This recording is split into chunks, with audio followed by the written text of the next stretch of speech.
आज की इस वीडियो में हम लोग लाभ, हानि, भट्टा यानी कि डिस्काउंट और बिक्री कर यानी कि वैल्यू एडेड टैक्स के बारे में हम इस वीडियो में जानने वाले हैं। अगर हम इतना जान जाते हैं वैल्यू एडेड टैक्स, भट्टा और लाभ और हानि के बारे में अगर हम समझ जाते हैं इस वीडियो में, तो प्रश्नावली 8.2 जो है एकदम आसानी हो जाएगी बनाने में। तो चलिए हम इनको समझ लेते हैं अपने कॉपी में। तो यहाँ पर देखिए दिया है मूल्य, इसको अंग्रेजी में कहेंगे प्राइस। तो देखिए इसी के अंदर जो है हम क्रय मूल्य, विक्रय मूल्य, लाभ, हानि ये सभी के बारे में जानेंगे। तो देखिए इसमें जो है सबसे पहला दिया है मूल्य के अंदर क्रय मूल्य, इसको अंग्रेजी में कहेंगे हम कॉस्ट प्राइस। तो देखिए क्रय मूल्य क्या होता है, तो देखिए जिन मूल्य पर कोई वस्तु यानी सामान को खरीदा जाए वो होता है हमारा क्रय मूल्य यानी कि कॉस्ट प्राइस होता है। देखिए हम इसको उदाहरण की माध्यम से समझाते हैं। मान लीजिए हम एक दुकानदार है और हम जो है यहाँ पर कोई सामान खरीदा है। मान लीजिए ये हमने एक पेन खरीद लिया 5 रुपया में। तो ये हम एक दुकानदार है और इस पेन को हम 5 रुपया में अगर खरीद रहे हैं तो वो हमारा होता है क्रय मूल्य। क्या होता है? क्रय मूल्य। अब देखिए क्रय मूल्य इसको अंग्रेजी में कहेंगे कॉस्ट प्राइस और इसको जो है सीपी से सूचित करते हैं, यानी कि हम इतना न लिख करके क्रय मूल्य न लिख करके हम इसमें डायरेक्ट सीपी भी लिख सकते हैं इसके जगह पर, क्रय मूल्य के जगह पर। अब देखिए इसके बाद हम समझते हैं विक्रय मूल्य के बारे में। विक्रय मूल्य इसको अंग्रेजी में कहेंगे सेलिंग प्राइस। तो देखिए जिस मूल्य पर कोई वस्तु यानी सामान को बेचा जाए वो होता है हमारा विक्रय मूल्य यानी कि सेलिंग प्राइस। तो देखिए अब हम समझते हैं विक्रय मूल्य के बारे में उदाहरण के माध्यम से। तो हमने ये जो पेन खरीदा था, हम एक दुकानदार है और हम इस पेन को अगर खरीदते हैं तो हमारा वो क्या होता है? क्रय मूल्य होता है। और इसी पेन को वापस हम अगर बेचेंगे, अगर मान लीजिए हम इसको 7 रुपए में बेच रहे हैं, 5 रुपया में खरीद करके 7 रुपए में इसको बेच रहे हैं, तो ये जो बेचने का काम हुआ वो हो गया हमारा विक्रय मूल्य। अगर हम इसी पेन को वापस जब बेचेंगे तो वो हमारा क्या होगा? विक्रय मूल्य होगा। तो देखिए विक्रय मूल्य, विक्रय मूल्य इसको अंग्रेजी में क्या कहते हैं? Selling price. और इसको जो है शॉर्ट नाम यानी कि इसको हम एसपी से सूचित करते हैं। इतना न लिख करके विक्रय मूल्य यानी कि सेलिंग प्राइस न लिख करके हम चाहे तो इसमें एसपी भी लिख सकते हैं। तो इस तरह से आप लोग विक्रय मूल्य के बारे में भी जब समझ गए होंगे। अब हम समझते हैं लाभ के बारे में। थोड़ा ऊपर कर लें, इसके बाद हम आगे आपको समझाते हैं। देखिए यहाँ पर है लाभ, इसको अंग्रेजी में कहेंगे प्रॉफिट। तो देखिए हम समझते हैं लाभ के बारे में अब। तो देखिए जब हम वस्तु यानी सामान को कम मूल्य में खरीदकर अधिक मूल्य में बेचते हैं तो वो होता है हमारा लाभ। तो देखिए हम फिर इसको भी उदाहरण के माध्यम से समझते हैं। मान लीजिए हम यहाँ पर इस पेन को जो है 5 रुपया में खरीद रहे हैं और इसको जो 5 रुपया में खरीद करके इनको हम कुछ अधिक मूल्य पर बेचेंगे। मान लीजिए इसको हम 5 रुपया में खरीद रहे हैं और इनको 7 रुपया में क्या कर रहे हैं? बेच रहे हैं। तो 5 से अधिक हो गया, तो 7 रुपया में जो बेचेंगे तो वो हमारा होगा लाभ। लाभ कितना होगा? तो 2 रुपया का लाभ होगा। कैसे लाभ हुआ 2 रुपया का? तो 5 रुपया में खरीदे और इसको 7 रुपया में बेचे, तो 7 रुपया में से 5 रुपया घटाइए तो 2 रुपया क्या हो गया? लाभ हो गया। तो वही हमारा होता है लाभ। देखिए लाभ इसको अंग्रेजी में कहते हैं प्रॉफिट और इसको हम पी से सूचित करते हैं, यानी कि लाभ न लिख करके इसमें चाहे तो हम पी भी लिख सकते हैं। इसके बाद हम समझते हैं हानि, इसको अंग्रेजी में क्या कहते हैं? लॉस। जब हम किसी वस्तु यानी सामान को खरीदे गए मूल्य से कम में बेचते हैं तब होता है हमारा हानि। देखिए इसको हम उदाहरण के माध्यम से समझते हैं। मान लीजिए हमने इस पेन को क्या किया है? 5 रुपए में खरीदा है। तो देखिए यहाँ पर दिया हुआ है जब हम किसी वस्तु यानी सामान को खरीदे गए मूल्य, मान लीजिए ये हमने 5 रुपए में खरीदा है और इससे कम मूल्य में बेचने पर, और इसको हम अगर कम मूल्य में यानी कि 3 रुपए में ही बेच दे तब जाकर के हमें क्या होगा? हानि होगा। हम इसको 5 रुपए में खरीद रहे हैं और इसको 3 रुपए में बेच रहे हैं, तो क्या होगा? हमें हानि यानी कि घाटा लगेगा। 5 रुपए मूल्य है इसका और हम 3 रुपया में बेच रहे हैं, तो ये हमारा क्या होगा? हानि होगा। अब देखिए हानि इसको अंग्रेजी में क्या कहते हैं? लॉस। इसको हम यहाँ पर एल से सूचित करते हैं। हानि न लिख करके हम चाहे तो एल भी लिख सकते हैं। अब देखिए इससे आगे समझते हैं। अब देखिए विक्रय मूल्य, विक्रय मूल्य अगर बड़ा रहे, ये होता है हमारा बड़ा का चिन्ह, जिसके तरफ से ये मुंह बना रहे वो हमारा बड़ा होता है। तो अगर विक्रय मूल्य बड़ा रहे क्रय मूल्य से तो हमें लाभ होगा। क्या होगा? लाभ होगा। तो देखिए विक्रय मूल्य और क्रय मूल्य हमने आपको बताया हुआ है। जब हम कोई सामान खरीदते हैं, जैसे हमने ये 5 रुपए में पेन खरीदा है, ये मान लीजिए हमने ये पेन 5 रुपए में खरीदा है, तो ये हमारा 5 रुपया क्या हो गया? क्रय मूल्य हो गया। और इसको जो है हम मान लीजिए 7 रुपया में क्या कर रहे हैं? बेच रहे हैं। इसको हम 7 रुपया में बेच रहे हैं, तो ये हमारा बेचने का काम यहाँ पर ये हमारा विक्रय मूल्य हो गया।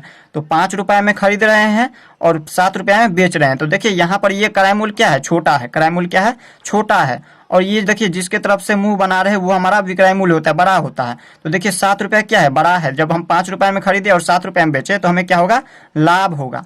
अब देखिए हम समझते हैं विक्रय मूल्य अगर देखिए विक्रय मूल्य जिसके तरफ से ये तीर लगा रहा है, ये इस तरीका से तीर लगा रहा है, वो हमारा छोटा होता है। तो देखिए ये क्या है, विक्रय मूल्य छोटा है, और विक्रय मूल्य छोटा रहे और क्रय मूल्य अगर बड़ा रहे तो हमें हानि होगा। किस तरह से, तो देखिए मान लीजिए हमने यहाँ पर विक्रय मूल्य है, विक्रय मूल्य यानी कि यहाँ पर देखिए सबसे पहले हम क्रय मूल्य के बारे में समझेंगे।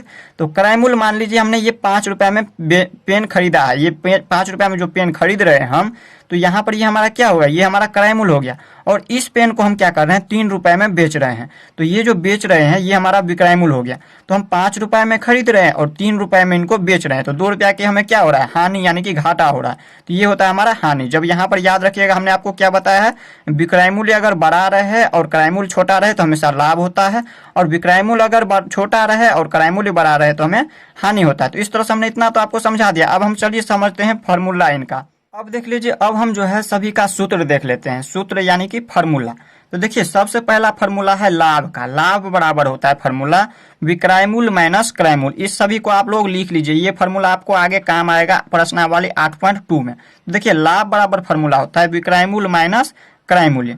इसके बाद देखिए इसको जो है हम लाभ को पी से सूचित करते हैं, तो हम इसको पी भी लिख सकते हैं, लाभ की जगह पे हम चाहे तो पी लिख सकते हैं, और बराबर में विक्रय मूल्य के जगह पर हम एसपी या सेलिंग प्राइस यानी कि एसपी लिख सकते हैं, और माइनस है तो माइनस, और क्रय मूल्य के जगह पर हम यहाँ पर क्रय मूल्य कॉस्ट प्राइस की जगह पर हम इसको सीपी भी लिख सकते हैं। तो यहाँ पर इस तरह से या ये फार्मूला रहे या फिर ये फार्मूला रहे, दोनों एक ही होगा। इसके बाद देखिए हानि का फार्मूला क्या होता है, हानि बराबर होता है क्रय मूल्य माइनस विक्रय मूल्य। इसको हम इस तरह से भी लिख सकते हैं, हानि को हम एल से सूचित करते हैं, एल लिख सकते हैं, और क्रय मूल्य को हम सीपी से सूचित करते हैं, तो सीपी लिख सकते हैं, और माइनस माइनस विक्रय मूल्य को हम एसपी से सूचित करते हैं, तो यहाँ पर एसपी लिख दिए हैं। तो हानि बराबर या तो आप इस तरह से लिख दीजिए क्रय मूल्य माइनस विक्रय मूल्य, या फिर आप इसको इस तरह से भी लिख सकते हैं एल बराबर सीपी माइनस एसपी। अब देखिए हानि योग, ये लाभ और हानि के बारे में हमने समझ लिया। अब है लाभ प्रतिशत। देखिए लाभ में और लाभ प्रतिशत में अंतर है। तो देखिए लाभ बराबर फार्मूला तो विक्रय मूल्य माइनस क्रय मूल्य, और लाभ प्रतिशत बराबर होता है लाभ बटे क्रय मूल्य गुने 100। देखिए इसके बाद इसको हम इस तरह से भी लिख सकते हैं, या तो आप इस तरह से लिखिए या फिर इस तरह से लिखिए। तो पी, इसको लाभ बराबर यहाँ पर पी प्रॉफिट हो गया, तो पी प्रतिशत बराबर हो जाएगा पी बटे सीपी इंटू 100। या तो आप इस फार्मूला का प्रयोग करिए या फिर ये फार्मूला प्रयोग करिए, दोनों एक ही है। अब देखिए हानि प्रतिशत बराबर फार्मूला क्या होता है, हानि प्रतिशत बराबर होता है हानि बटे क्रय मूल्य गुने 100। इसमें आप लोगों को कंफ्यूजन नहीं करना है। यहाँ पर देखिए इसके बेस यानी कि आधार हमेशा जो है क्रय मूल्य ही रहेगा, याद रखिएगा। इसका मतलब ये नहीं कि लाभ में है तो यहाँ पर हम क्रय मूल्य लिख दिए और हानि में विक्रय मूल्य लिख देंगे, ऐसा नहीं करना आपको। हमेशा यहाँ पर आधार इसका बेस जो है क्रय मूल्य ही होगा। यहाँ पर इसमें भी क्रय मूल्य और इसमें भी क्रय मूल्य। देखिए इसको हानि प्रतिशत बराबर हानि बटे क्रय मूल्य गुने 100 को हम इस तरह से भी लिख सकते हैं, एल बराबर एल बट्टे सीपी इंटू 100। अब देखिए यहाँ पर इनसे आगे समझते हैं, ये सभी फार्मूला है, याद रखिएगा इसको। देखिए इसके बाद है जब लाभ हो, क्वेश्चन में आपको लाभ हो रहा हो तो देखिए विक्रय मूल्य अगर दिया है तो विक्रय मूल्य बराबर निकालना हो तो विक्रय मूल्य का फार्मूला होता है जब लाभ हो रहा है तब यहाँ पर क्रय मूल्य गुने 100 प्लस लाभ प्रतिशत बट्टे में 100, ये इसका फार्मूला होता है विक्रय मूल्य बराबर जब लाभ होता हो तो देखिए इसके बाद हम आगे यहाँ पर देखिए विक्रय मूल्य को हम एसपी से सूचित करते हैं तो एसपी लिख सकते हैं, और बराबर में क्रय मूल्य को हम सीपी लिख सकते हैं, और गुना का चिन्ह है तो गुना का चिन्ह, 100 है तो 100 प्लस में लाभ को हम पी से सूचित करते हैं तो पी लिख सकते हैं पी, और प्रतिशत है तो प्रतिशत, और बटा में 100 है तो 100। अगर इसी तरह से यहाँ पर हमें क्या हो रहा हो, लाभ हो रहा हो क्रय मूल्य में, तो क्रय मूल्य बराबर फार्मूला होता है विक्रय मूल्य गुने 100 बटा में 100 प्लस लाभ प्रतिशत। ये होता है हमारा क्रय मूल्य का फार्मूला। विक्रय मूल्य का फार्मूला होता है क्रय मूल्य गुने 100 प्लस लाभ प्रतिशत बटा में 100, और क्रय मूल्य का फार्मूला होता है विक्रय मूल्य गुने 100 बटे में 100 प्लस लाभ प्रतिशत। जब लाभ हो रहा तब जाकर के ये फार्मूला होगा। इसको हम इस तरह से भी लिख सकते हैं, क्रय मूल्य को हम सीपी बराबर एसपी गुने 100 बटे में 100 प्लस पी प्रतिशत, इस तरह से भी लिख सकते हैं। अगर यहाँ पर हमें क्वेश्चन में हानि हो रहा हो तब यहाँ पर देखिए विक्रय मूल्य का फार्मूला होगा क्रय मूल्य गुने 100 माइनस हानि प्रतिशत बटे में 100। जब हमें हानि हो रहा हो क्वेश्चन में तो हम इस फार्मूला का प्रयोग करेंगे। विक्रय मूल्य में अगर कहे निकालने के लिए, तो हानि हो रहा हो और कहे आपको क्रय मूल्य निकालने के लिए, तो उसका फार्मूला हम किस तरह से लिखेंगे। तो क्रय मूल्य का फार्मूला होता है हानि हो रहा तो विक्रय मूल्य गुने, यहाँ पर लिख देंगे गुने 100 बटे में 100 माइनस हानि प्रतिशत। देखिए यहाँ पर अगर लाभ हो रहा हो तो उसमें क्या करना है, प्लस देना है, और हानि हो रहा तो हम क्या करेंगे, घटा देंगे, यानी कि माइनस का चिन्ह दे देंगे। इसको हम इस फार्मूला को हम इस तरह से भी लिख सकते हैं, या यहाँ पर लिख सकते हैं सीपी बराबर एसपी गुने 100 बटे में 100 माइनस एल प्रतिशत। तो इस तरह से हमने यहाँ पर फॉर्मूला देख लिया। अब हम समझते हैं बट्टा यानी कि डिस्काउंट के बारे में। अब देखिए हम समझते हैं बट्टा, इसको अंग्रेजी में कहते हैं डिस्काउंट। तो देखिए डिस्काउंट के बारे में देखिए, इसका परिभाषा होता है जब दुकानदार अपनी किसी सामान को अंकित मूल्य से कम मूल्य पर बेचता है तो अंकित मूल्य और विक्रय मूल्य के अंतर को बट्टा यानी कि छूट कहते हैं। जब देखिए यहाँ पर क्या लिखा हुआ है, जब दुकानदार अपनी सामान को, जब दुकानदार, मान लीजिए हम एक दुकानदार है और ये मेरी सामान है, ये हमने एक सामान ले लिया और इन सामान को क्या कह रहा है, अंकित मूल्य। अंकित मूल्य क्या होता है, देखिए जैसे यहाँ पर इसका प्राइस देखिए यहाँ पर लिखा हुआ है 90 रुपया, ये क्या है, प्राइस है इसका 90 रुपया। तो ये हो गया इसका अंकित मूल्य, और इस अंकित मूल्य से जो है कम मूल्य पर बेचता है। मान लीजिए इसका अंकित मूल्य है 90 रुपया और इसको हम बेच रहे हैं 60 रुपया में। इसको कितना में बेच रहे हैं, 60 रुपया में। तो ये जो 60 रुपया में बेच रहे हैं, तो अंकित मूल्य यहाँ पर लिखा हुआ है अंकित मूल्य और विक्रय मूल्य। विक्रय मूल्य हम क्या होता है, जैसे हम 60 रुपया में जो बेच रहे हैं वो हमारा विक्रय मूल्य हो गया। तो अंकित मूल्य और विक्रय मूल्य के अंतर को, इनके बीच के अंतर, यानी कि 90 रुपया में हमने यहाँ पर इसके अंकित मूल्य है और 60 रुपया यानी कि इनकी विक्रय मूल्य हो गया। तो इन दोनों के बीच की अंतर जो होगा वो हमारा क्या कहलाएगा, छूट, यानी कि बट्टा कहलाएगा। छूट और बट्टा में याद रखिएगा कोई अंतर नहीं है, या तो बट्टा बोल सकते हैं या फिर आप छूट भी बोल सकते हैं। तो ये हो गया बट्टा यानी कि छूट कहते हैं। अब देखिए यहाँ पर बट्टा का सामान्य अर्थ होता है छूट। बट्टा का सामान्य अर्थ क्या है, छूट। अब देखिए बट्टा यानी कि छूट जो है हमेशा अंकित मूल्य पर ही मिलता है। अंकित मूल्य हमने आपको बता दिया, जो इसका प्राइस दिखा रहे हैं वो होता है हमारा अंकित मूल्य। तो बट्टा जो है हमेशा, यानी कि छूट जो है हमेशा अंकित मूल्य पर ही मिलता है, याद रखिएगा। देखिए बट्टा बराबर फॉर्मूला होता है अंकित मूल्य माइनस विक्रय मूल्य, ये इसका फॉर्मूला होता है बट्टा का। तो देखिए हम इसको जो है उदाहरण के माध्यम से समझते हैं। तो चलिए एक क्वेश्चन लिख लेते हैं, इसके बाद हम आगे आपको समझाते हैं। तो यहाँ पर देखिए हमने वीडियो को स्किप करके क्वेश्चन को लिख लिया और इसी क्वेश्चन के माध्यम से आपको समझाते हैं बट्टा के बारे में। तो देखिए यहाँ पर क्वेश्चन है एक शर्ट का। ये क्वेश्चन जो है आपके बुक से ही लिया गया है, आपको बुक में देख लेना है। आपको बुक से अगर आप लोग एक बार और पढ़ लेते हैं तो आपको और आसानी हो जाएगी समझने में। तो देखिए यहाँ पर क्वेश्चन हमने लिखा है एक शर्ट का अंकित मूल्य 450 रुपया है और दुकानदार उसे 300 रुपया में देता है। तो बताइए कि इस शर्ट का बट्टा और बट्टा प्रतिशत कितना होगा। तो देखिए अंकित मूल्य क्या होता है, जैसे हमने आपको अभी बताया है, ये जो प्राइस है इसमें लिखा हुआ है जो वो हमारा होता है अंकित मूल्य। और इनसे अगर कम दाम में इनको बेचा जा रहा है, जैसे मान लीजिए 90 रुपया है और इनको हमने 60 रुपया में बेचा, तो वो हमारा क्या हो गया, विक्रय मूल्य हो गया। तो उससे देखिए यहाँ पर जो है ये अंकित मूल्य क्या है, 450 रुपया है शर्ट का, और उसे जो है दुकानदार कितना में बेच रहा है, 300 रुपया में। तो कह रहा है बताइए इस शर्ट का बट्टा और बट्टा प्रतिशत कितना होगा। इसमें दो क्वेश्चन पूछ रहा है, पहला पूछ रहा है बट्टा क्या होगा और दूसरा पूछ रहा है बट्टा प्रतिशत क्या होगा। तो देखिए हम सबसे पहले हमने आपको बताया है बट्टा बराबर क्या होता है, फॉर्मूला होता है अंकित मूल्य माइनस विक्रय मूल्य। तो यहाँ पर लिख देंगे बट्टा बराबर अंकित मूल्य माइनस विक्रय मूल्य, लिख दिया ये हमने फॉर्मूला। तो देखिए यहाँ पर बट्टा बराबर सबसे पहले हमने निकालना है, हमें बट्टा, तो बट्टा निकाल रहे हैं। तो देखिए अंकित मूल्य कितना है, 450 रुपया। तो लिख देंगे 450 और माइनस का चिन्ह लगाए तो माइनस का चिन्ह। और इसके बाद देखिए यहाँ पर दुकानदार उसे बेच रहा है कितना में, 300 रुपया में। और ये जो 300 रुपया में बेच रहा है ये हमारा हो गया विक्रय मूल्य। तो यहाँ पर लिख देंगे विक्रय मूल्य में 300 रुपया। अब इसमें हम क्या करेंगे, हटाएंगे। तो देखिए यहाँ पर शून्य में से शून्य माइनस करेंगे 0, 5 में से शून्य माइनस करेंगे 5, और ये 4 में से 1 3 को माइनस करेंगे तो ये हो गया 1। यानी कि ये जो है ये हमारा 150 रुपया क्या हो गया, बट्टा यानी कि छूट हो गया। ये हो गया छूट, ये क्या निकल गया, छूट निकल गया। इनको बट्टा मिल रहा है कितना का, 150 रुपया का। और यहाँ पर इसके आगे कह रहा है बट्टा प्रतिशत में कितना होगा। ये जो है ये अभी तो रुपया में निकला है जो 150 रुपया की छूट हो रहा है, और इसी को क्या करना है, आपको प्रतिशत में बदलना है। तो प्रतिशत में हम किस तरह से बदलेंगे, तो यहाँ पर लिखेंगे बट्टा प्रतिशत। यहाँ पर क्या लिखेंगे, बट्टा प्रतिशत। बट्टा प्रतिशत बराबर फॉर्मूला आप लोगों को याद रखना होगा, ये याद रखना है। छूट को ऊपर में लिखना है, ये जो है छूट, ये छूट को ऊपर लिखना है, या फिर बट्टा लिख सकते हैं इसके जगह पर, बट्टा को ऊपर लिखना है। यहाँ पर नीचे लिखना है अंकित मूल्य, यहाँ पर लिख देना अंकित मूल्य और गुना कर देना है 100 से। जब भी हम प्रतिशत में निकालते हैं तो हम क्या करते हैं, 100 से गुना करते हैं। तो यहाँ पे 100 से गुना करेंगे। तो यहाँ पर देखिए छूट हमें निकल चुका है, 150 रुपया का छूट है, तो लिख देंगे 150। और अंकित मूल्य है कितना, अंकित मूल्य है 450 रुपया, तो लिख देंगे 450 रुपया और गुना कर देंगे हम 100 से। अब यहाँ पर ये शून्य से ये शून्य कट गया। अब इसमें देखिए यहाँ पर जो है इसको काटेंगे, तो यहाँ पर देख लीजिए इसको 5 से काटे तो यहाँ पर कितना बार में कट जाएगा, 5 से काटेंगे 5 दूनी के 10 और इसको काटेंगे तो 5 नब्बे के 45, 9 बार में। तो यहाँ पर 3 से काटेंगे तो 3 तिया के 9 और इसको 3 से काटेंगे तो 3 पंचे के 15 और ये शून्य है तो शून्य। अब इसमें आप देखिए कोई संख्या नहीं कट रहा, तो यहाँ पर 50 दूनी के 100 ऊपर लिख देते हैं, यहाँ पीछे या का चिन्ह लगा, ये बराबर में लिखिए 50 दूनी के 100 और बट्टा में डायरेक्ट। इसमें चाहे तो आप इस तरह से भी काट सकते थे, यहाँ पर 1 शून्य से 1 शून्य काट देते हैं और यहाँ पर 15 तिया 45 डायरेक्ट भी कर सकते थे, लेकिन हम जैसे चाहे वैसे काट सकते हैं, तो हमने इस तरह से काट लिया। तो 50 दूनी के 100 और बट्टा में ये 3 है तो 3।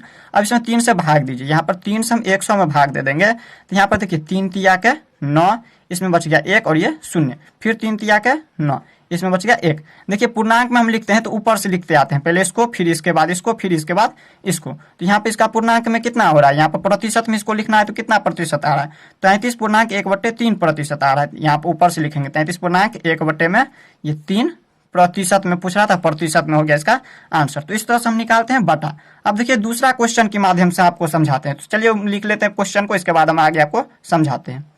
अब देखिए क्वेश्चन नंबर 2 में, देखिए क्वेश्चन नंबर 2 1 का उल्टा है। क्वेश्चन नंबर 1 में कह रहा था वहां पर जो है पैसे में दिया हुआ था जो इतना रुपया में खरीदा गया और उतना रुपया में बेचा गया, लेकिन इसमें देखिए क्या दिया हुआ, इसमें है एक कपड़े का अंकित मूल्य 600 रुपया है और उसे 20% की छूट पर बेची जाती है। वहां पर देखिए रुपया में दिया हुआ था जो इतना रुपया की छूट में बेची जा रही थी, और इसमें कह रहा था प्रतिशत में निकालने के लिए, और इसमें प्रतिशत में दिया है और उसको रुपया में कह रहा निकालने के लिए, कह रहा बेची गई, छूट में बेची गई, तो बताइए कितना रुपया की छूट पर बेची गई और उसका विक्रय मूल्य क्या होगा। उसमें विक्रय मूल्य दिया हुआ था और इसमें विक्रय मूल्य भी नहीं दिया है, विक्रय मूल्य निकालना है।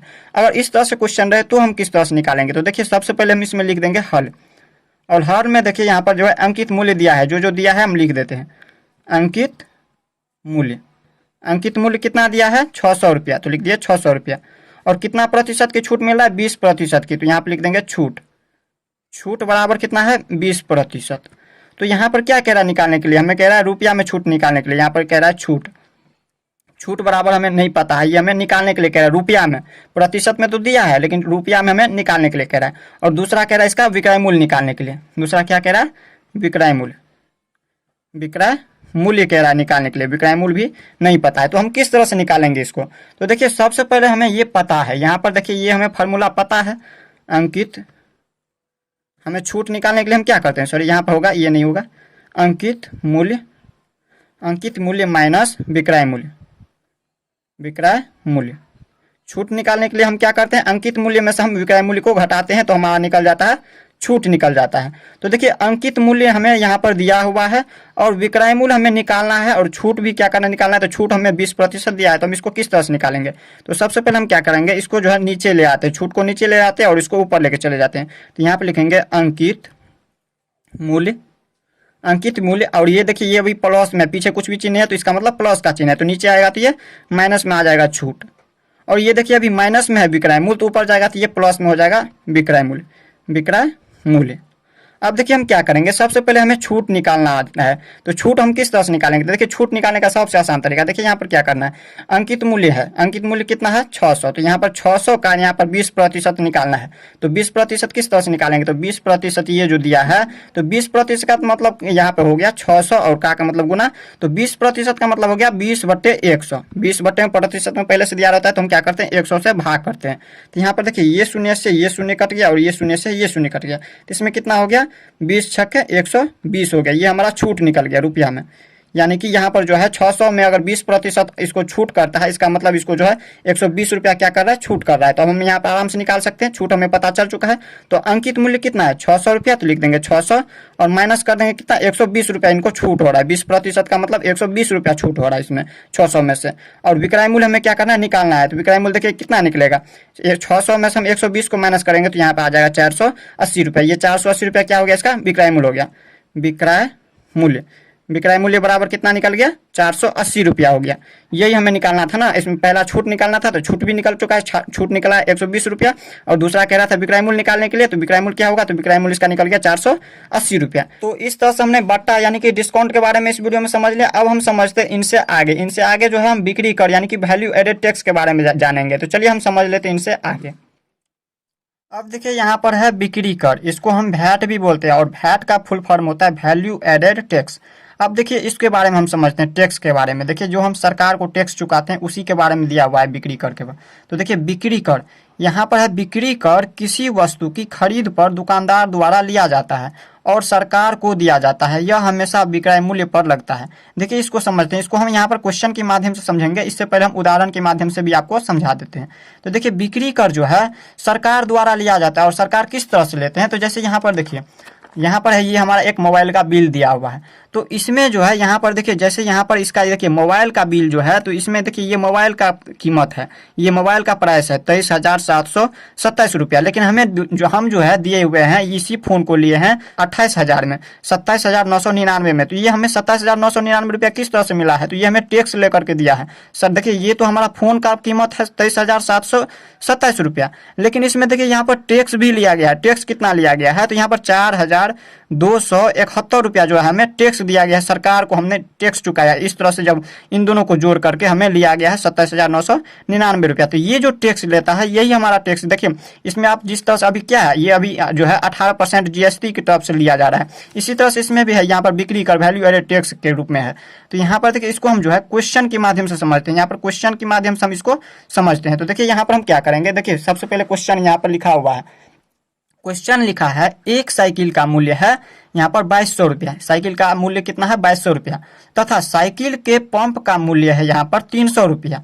तो बताइए किशोर को बिक्री कर सहित कितना भुगतान साइकिल और साइकिल के पंप के लिए करना होगा, जबकि बिक्री कर की दर दिया है 5% दे है। जिस तरह से अभी सरकार जो है यहाँ पर जीएसटी में जो है 18% टैक्स ले रहे हैं, उसी तरह से इसमें दिया है 5% दे है टैक्स। देखिए हम इसको किस तरह से हल करेंगे, तो यहाँ पर देखिए लिखेंगे साइकिल का मूल्य, साइकिल का मूल्य हल में लिख देंगे हल। ये हमें दिया है साइकिल का मूल्य है 2200 रुपया, तो लिख देंगे साइकिल का मूल्य साइकिल का मूल्य कितना है 2200 रुपया।